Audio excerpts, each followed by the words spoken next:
கிறிஸ்துவுக்குள் அன்பானவர்களே, நம்முடைய ஆண்டவர் ரட்சகருமான இயேசு கிறிஸ்துவின் வல்லமையான நாமத்தில் உங்களை வாழ்த்தி வரவேற்கிறோம்.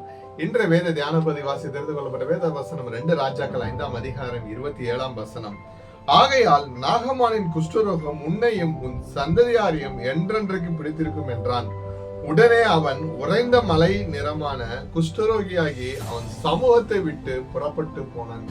ஆமென், ஹல்லேலூயா. கிறிஸ்துவுக்குள் பிரியமானவர்களே, சீரிய படைத்தளபதி ஆகிய நாகமான் தன் மேல் உள்ள குஷ்டரோக நோயை எலிசாவின் மூலம் தீர்ந்ததினால் எலிசாவுக்கு பரிசு பொருட்களை கொடுக்க முன் வந்தான். ஆனால் எலிசா அதை வாங்க மறுத்து விட்டார். எனக்கு பிரியமானவர்களே, இதை எலிசாவின் வேலைக்காரராகிய கேயாசி இதை கண்டு கொண்டு எலிசா பரிசு பொருள் வாங்காதது தவறு என்று தன் உள்ளத்தில் துர்க்குணம் கொண்டு எண்ணி எலிசாவுக்கு தெரியாமல் நாகமானிடம் சென்று சிறிது பரிசு பொருட்களை வாங்கி கொண்டு வந்து தன் வீட்டில் மறைத்து வைத்தான்.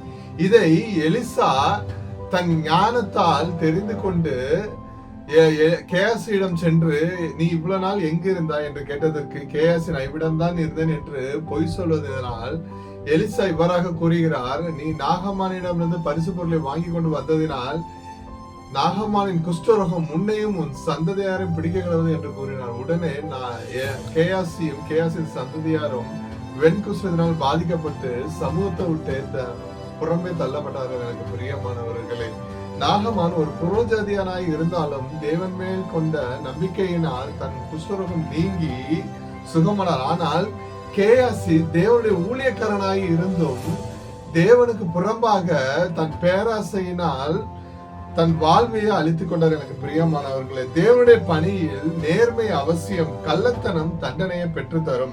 பாவம் ஒருவனை மட்டுமல்ல எனக்கு பிரியமானவர்களே, அவனோட சந்ததியும் பாதிக்கும் என்பதை இவ்வசனம் நமக்கு உணர்த்துகிறது. ஹல்லேலூயா.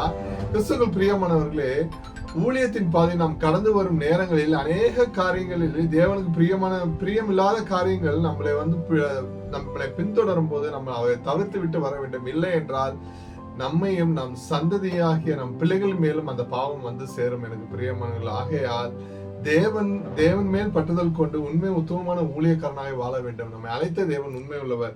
கர்த்தராகிய இயேசு கிறிஸ்துவின் கிருபை உங்கள் அனைவரோடு கூட இருப்பதாக. ஆமென்.